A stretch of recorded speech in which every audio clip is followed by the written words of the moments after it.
সবুজ পাতার খামের ভেতর হলুদ গাদা চিঠি লেখে কোন পাথারের ওপার থেকে আনলো ডেকে হেমন্তকে। আনলো ডেকে মটরশুঁটি, খেসারি আর কলাই ফুলে, আনলো ডেকে কুয়াশাকে সাঁঝ সকালে নদীর কূলে। সকালবেলায় শিশির ভেজা ঘাসের উপর চলতে গিয়ে হালকা মধুর শীতের ছোঁয়ায় শরীর ওঠে শিরশিরিয়ে।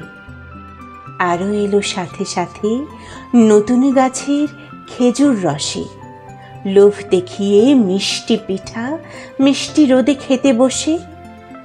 হেমন্ত তার শিশির ভেজা আঁচল তলে শিউলি বোটায় চুপে চুপে রং মাখালো আকাশ থেকে ফোটায় ফোটায়।